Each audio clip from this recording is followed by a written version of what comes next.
Oh, here's another one of those number 100s. Wonder Woman. Kind of cool. There's a Flash one somewhere too, I know. This might be something. The Spectre number 1. This might be something.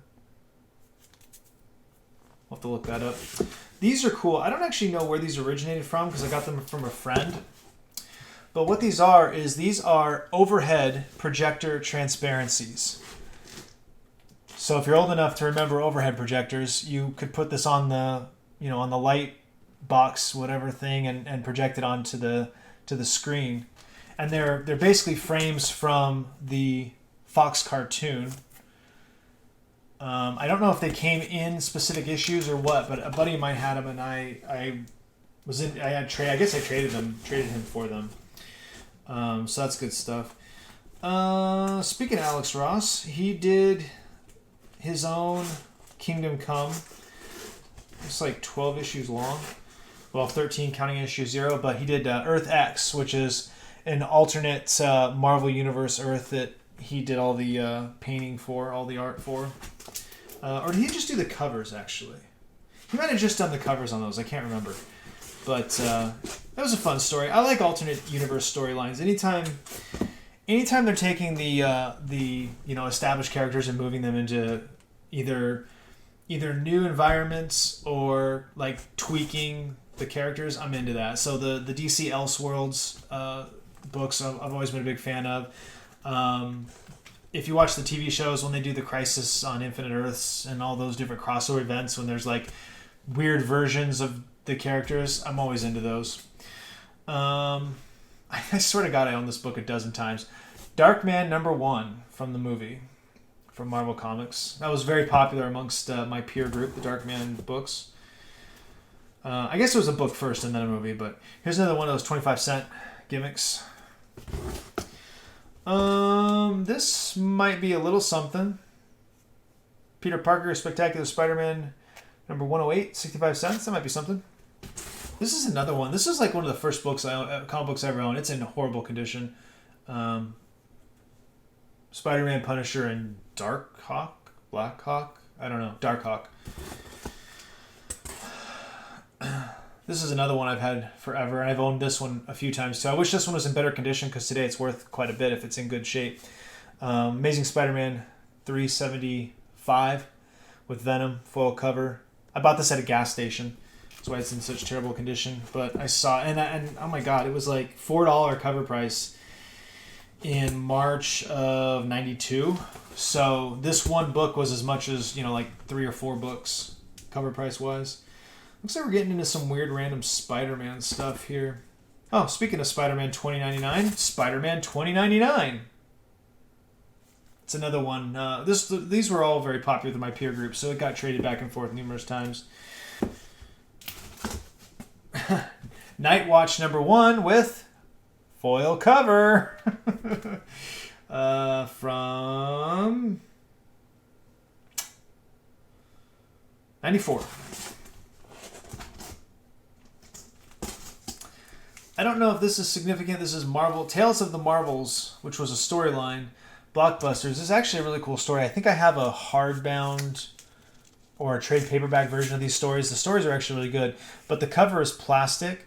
So everything you see here that's art is actually behind clear plastic. So this stuff over here, this is the black here is all on the plastic cover, the Marvel logo and Blockbuster, but when you'd open it up, all that would come away and you would just have this art piece in the middle. That might be something. I'll have to look that up. Punisher 2099, number 1. It's not in great condition.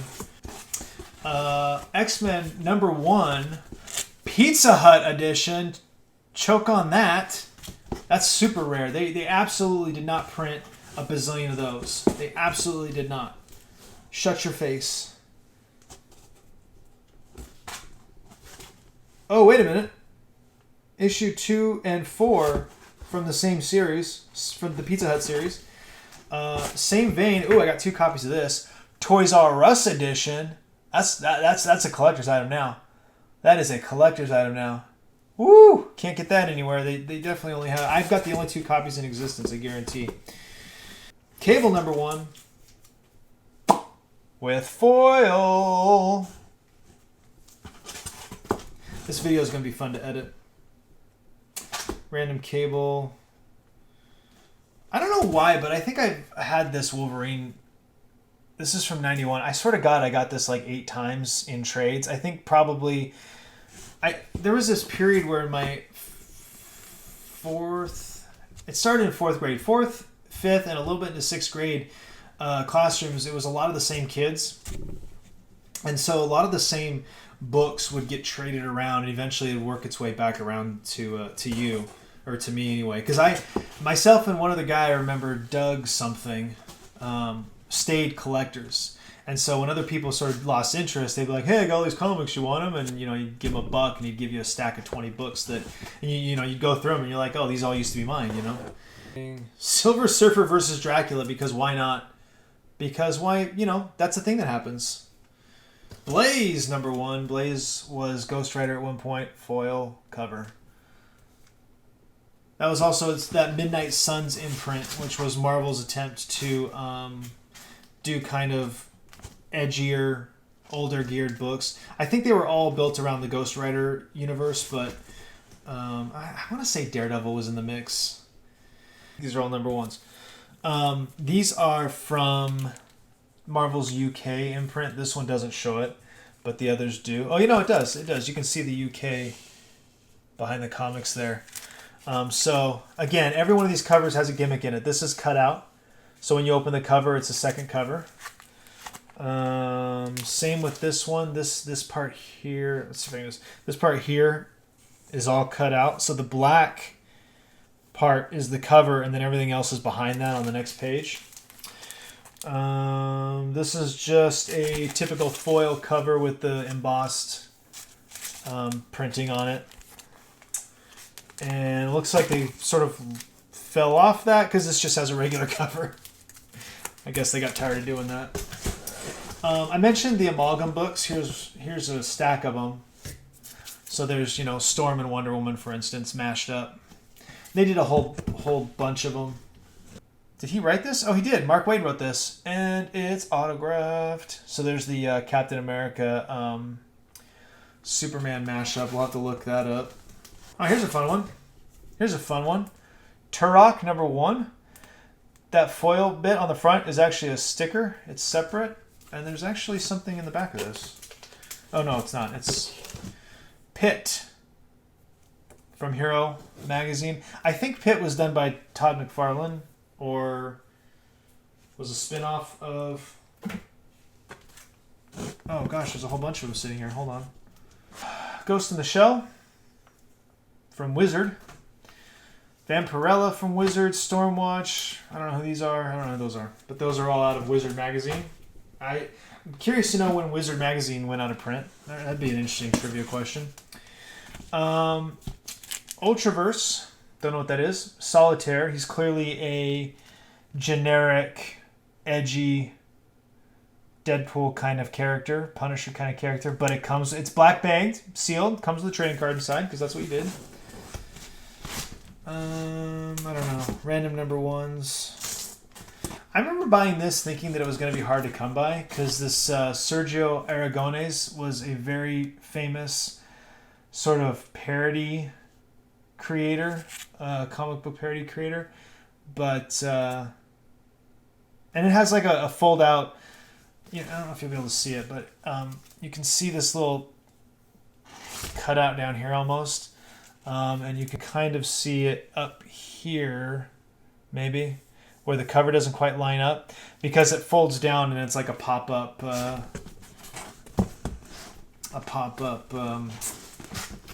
cover thing. Gen 13 #0. Yeah, maybe. That might be something. That was a pretty popular book. I got Death Dealer. This one is autographed by Glenn Danzig of whatever the hell band he was in. Art by Frank Frazetta. That might be something. Hey, Barbed Wire #1. That might be something. Mike Grell, who is somebody. Oh, is this autographed? Huh. It looks like this is autographed. Shaman's Tears #1. I don't know if these are anything. These were mail-aways that Wizard Magazine did. Mars Attacks number 1/2. I have two versions of that. This one, as you can see, has the silver or gray lettering. And this one has just regular green.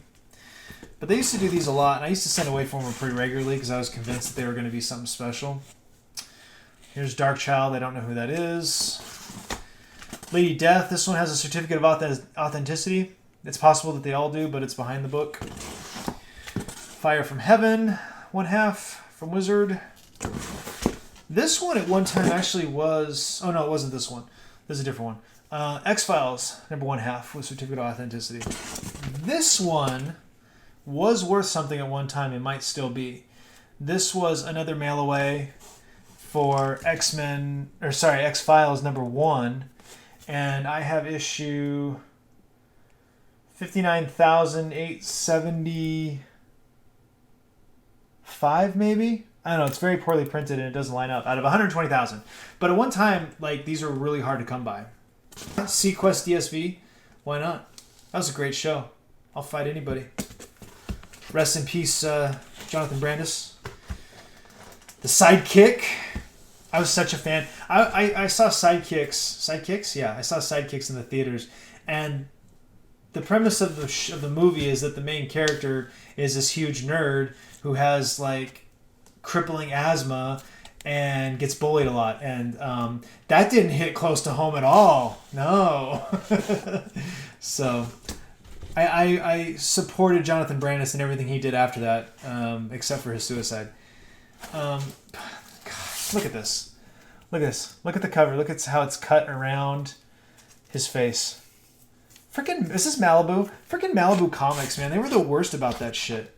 They had more number 1s and fewer number 2s than anybody ever. Here's that one black bag solitaire book. Now, this is it out of the bag. Death Blow. This one, apparently I have a sticker on at one point. It was an $8 value. I don't know. I'll look it up. DN Agents.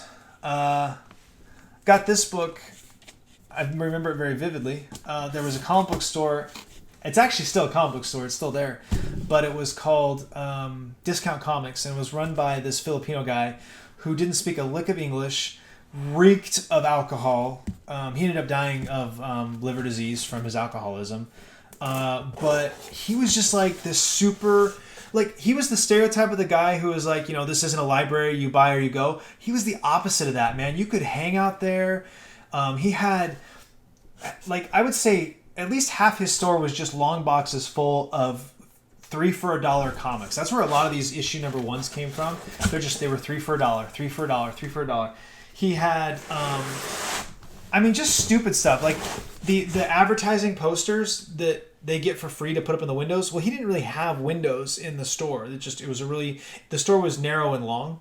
So he would just put them in a free box and you could go through and pull out, you know, these massive, like 4-foot wide posters of, you know, that you couldn't buy today. And he just gave them away. Little things like that, man. Alan was his name, and just like the nicest dude. He hooked me up, man, because I can't even tell. I could tell stories about Alan all day long, and that wasn't even my comic book store. That was the one that was closest to my house. But the one I actually went to was what we would call down in the valley. Doesn't matter. Next to an old JCPenney's. That's irrelevant information, but when my mom watches this, she's going to have a nostalgia flashback. Okay. What I'm going to do is I'm going to put this back in the box, and I'm just going to grab another box, and we'll keep it rolling, and we'll edit it up however we need to edit it up so that these videos don't take 4 days to upload. All right? Just hang tight. All right, guys. Appreciate you rocking with me. That's it for this video. We're going to have more of these comic book videos coming up.